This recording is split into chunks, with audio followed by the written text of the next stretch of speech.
নমস্কার, পাকবিচিত্রা সকলকে স্বাগত জানিয়ে আমি পনিরের আরেকটি নতুন রেসিপি পনির ভর্তা করে দেখাবো।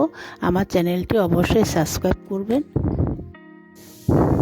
এই ধরনের নতুন নতুন রেসিপি পেতে হলে বেল আইকনটি অবশ্যই প্রেস করে দিবেন পাশে থাকার জন্য। আজ আমি আপনাদের আরেকটি পনিরের নতুন রেসিপি করে দেখাবো, পনির ভর্তা।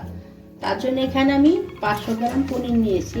পনিরটা আমি একটা কাঁটা চামচের সাহায্যে ভেঙে নিচ্ছি। দেখুন পনিরগুলো আমি ভেঙে নিয়েছি। এখন এই চামচের সাহায্যে আমি এখন একটু ম্যাশ করে ছোট ছোট করে নিচ্ছি।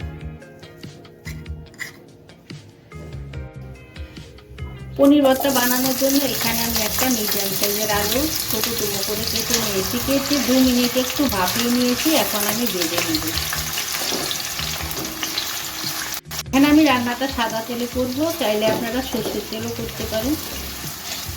দেখুন আমি আলুগুলো হালকা ব্রাউন করে ভেজে নিয়েছি। এখন আমি তুলে নিচ্ছি, এর থেকে আর বেশি ভাজবো না।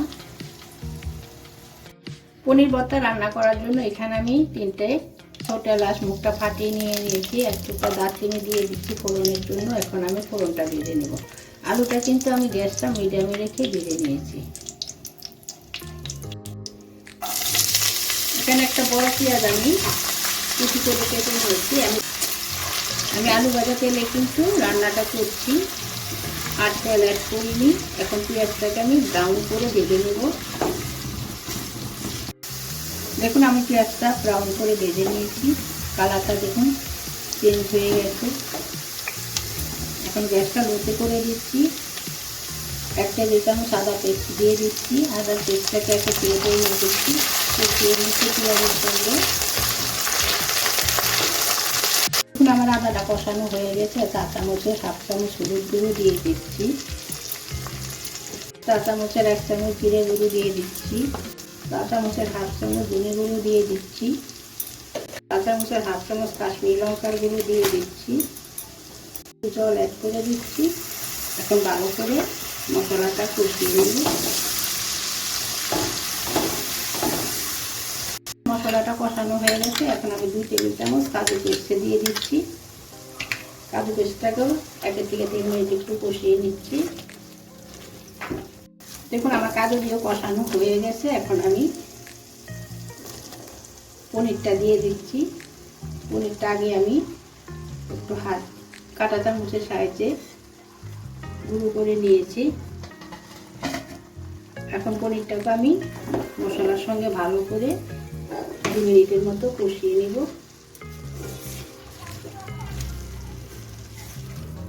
দেখুন আমি 2 মিনিট গ্যাসটা লো টু মিডিয়াম রেখে কষিয়ে নিয়েছি। এখন আমি জল অ্যাড করে দিচ্ছি।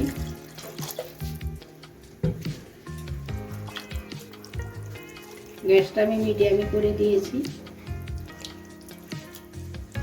ফুটে উঠতে দেব। দেখুন আমার পনিরটা ফুটতে শুরু করেছে।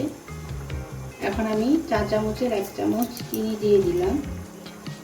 4 চামচের 1/2 চামচ নুন দিয়ে দিলাম। আপনারা এখানে নুন মিষ্টিটা আপনাদের স্বাদ অনুযায়ী দিবেন। 2 কাঁচা লঙ্কা কুচি করে দিয়ে দিচ্ছি। এখানে নুন মিষ্টি জাল আপনাদের স্বাদ অনুযায়ী দিবেন। রাখা আলুটাও দিয়ে দিচ্ছি। খোসা সমেত 50 গ্রাম মটরশুঁটি আমি দিয়ে দিচ্ছি। খোসাটা ছাড়িয়ে আমি 3 মিনিট ভাপিয়ে নিয়েছি। দেখুন আমার রান্নাটা প্রায় হয়ে এসছে। 4 চামচের 1 চামচ কস্তুরি মেথি ড্রাই রোস্ট করে দিয়ে দিচ্ছি।